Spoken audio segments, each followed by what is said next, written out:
Welcome aboard, it's Captain G. I'm going to try to capture quickly. I think I've done 3 versions of this video and they've all gone over 10 minutes, but I'm going to shoot for 5.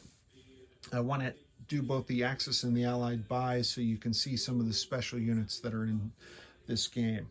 So I'm going to start with the Italian build.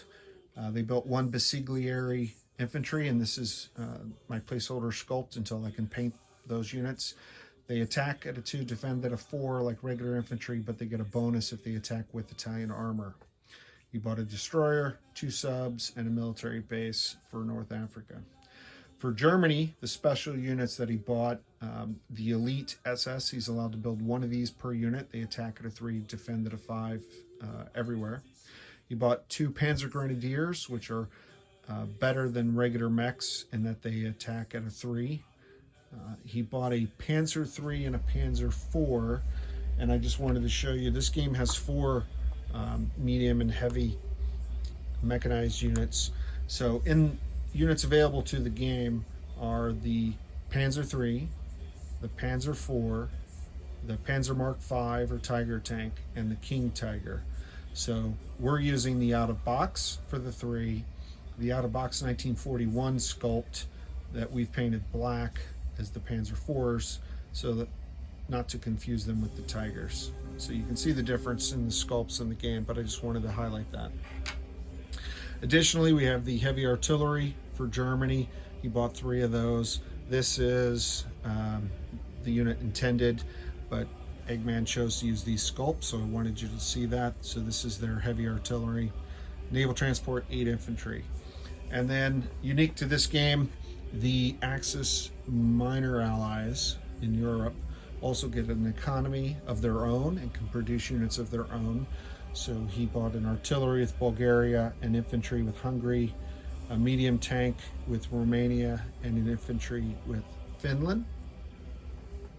Japan, he bought an elite airborne, which attack at a 2, defend at a 5, and +1 on the first round of their air assault. So these are elite units. 2 SNLF, that's the max build per turn. 5 infantry, 5 artillery, and then Siam always gets 1 free infantry every turn after they're aligned. For the Allied builds, let me try to get you a little closer.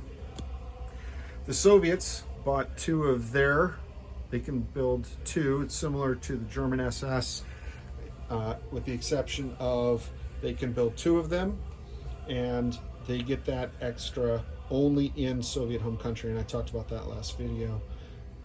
And then we are going to be building, we haven't done the Allied turn yet, 5 more infantry, CCP 1 infantry saving. In the UK, we're building 2 of the commandos. Now on turn 2, we can build commandos. They get a +1 in their first round of attack, but otherwise they're essentially the same as regular infantry. A max build of 2, so we're going to build 2 of those, and 1 regular infantry in North Africa, 1 infantry in Gibraltar. And then Great Britain, United Kingdom, can build in their other allied factories, the other parts of the Commonwealth. So we're going to build a attack bomber in South Africa to go after that German destroyer, cruiser.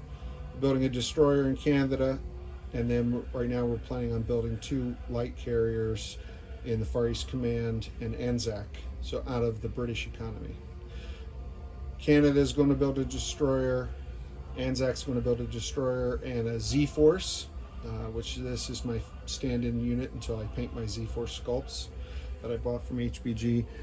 They get a +1 on their amphibious attacks, and then a regular infantry that they're going to build in Dutch New Guinea, the military base we just bought last time.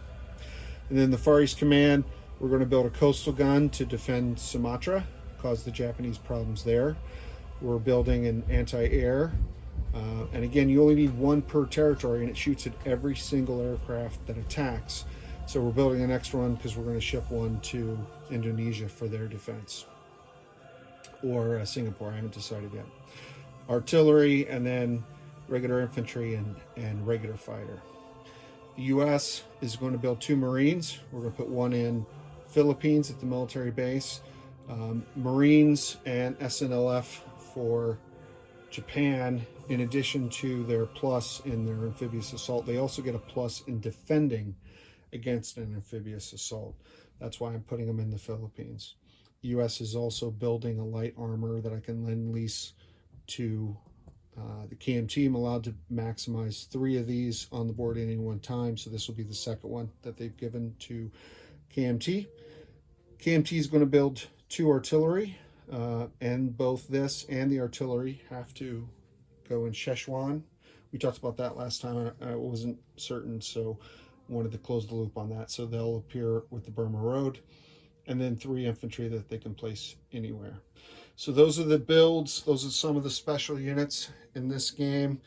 There are more special units that the US and the UK will be able to build, as well as Russia, but we're not to that point yet. We're not building any. So I'll go over them as we build them. So next up later today, we'll record the Allied turn, and then we'll combine this video and that video, and you'll see the summary. So that's it for now. 6 minutes, not bad. This is Captain G and Eggman, over and out.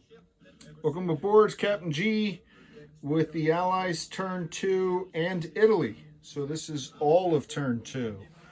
And I'll explain why Eggman wanted to quickly jump in on Italy's turn. But we'll take these in turn order. So I showed you the builds just a moment ago.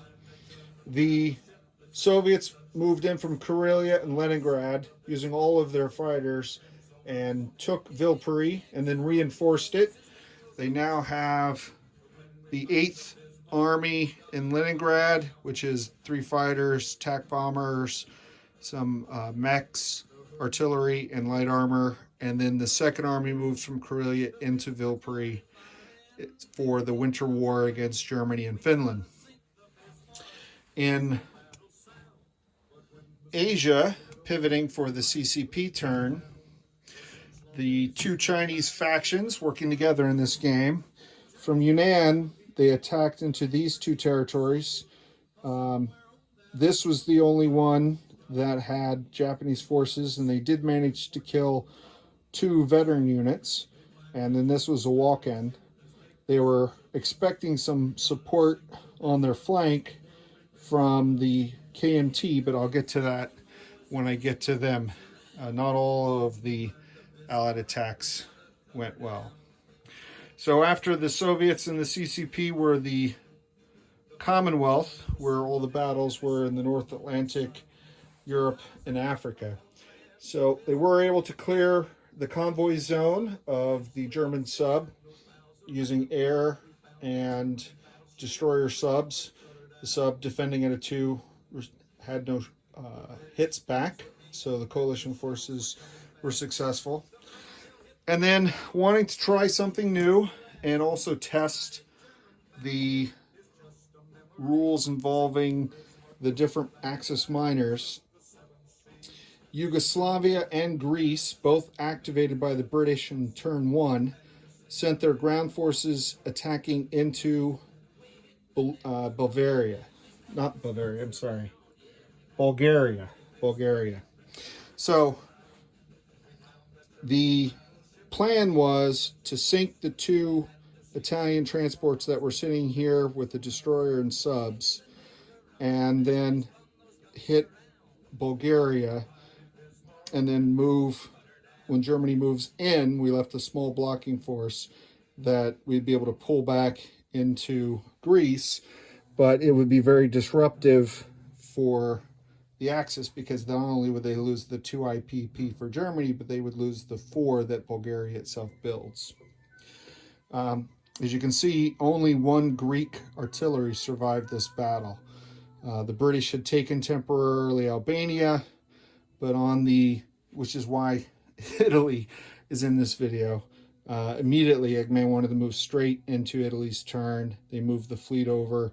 They brought the transports in. They hit Yugoslavia and Greece and retook Albania. So what that does, and I'm out of turn, but this is important, is we wanted to delay Germany in Yugoslavia and Greece because they needed, again, Yugoslavia to be able to used the German forces in Hungary and the Hungarian forces, and Greece for Bulgaria. But now that Italy has cleared those countries, these are now all free to be moved where Germany wants and to attack. I don't think Germany is ready to attack the Soviet Union right away, but now they're cleared to engage. The only question we do have is Romania's conditions for fighting with the Axis. Is they're at war with the Soviets. So even though we took Bulgaria, can Romanian forces and German forces cut through Romania to retake it? I think the answer is no. But now Germany can move through friendly Yugoslavia that's in Italian hands and move down this way. So it's somewhat moot, but that was the strategy in going in here, and it didn't work out well.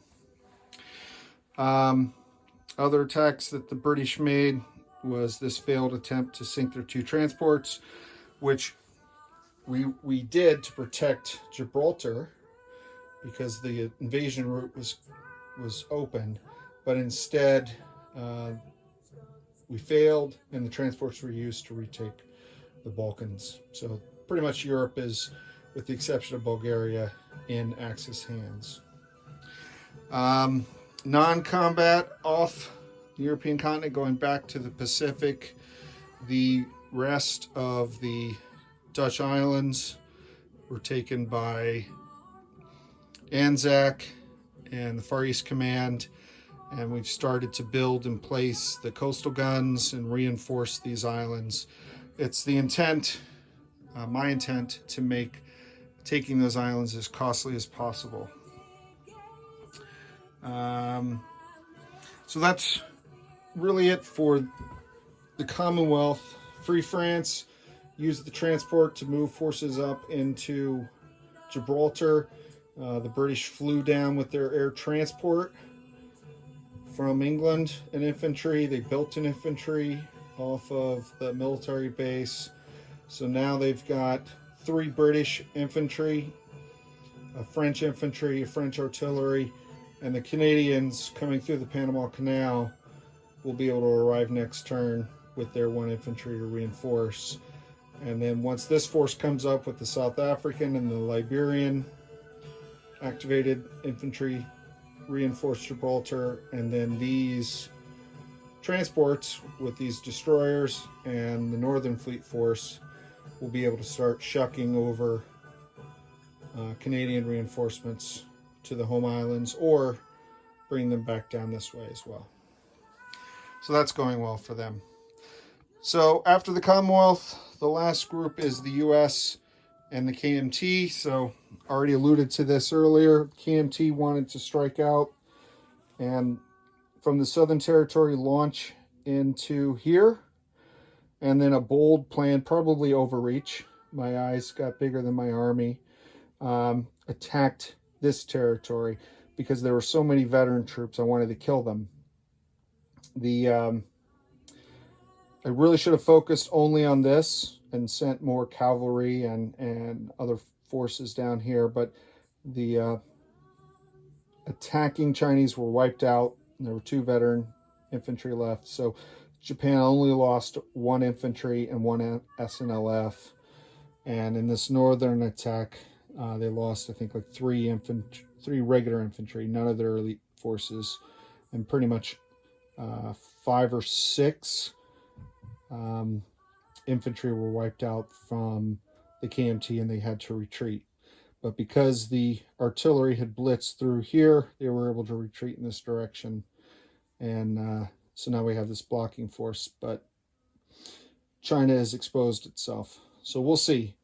The intent was to set them back on their heels and force them to go deeper and deeper into China, keep them going this way and not down here, but it didn't work.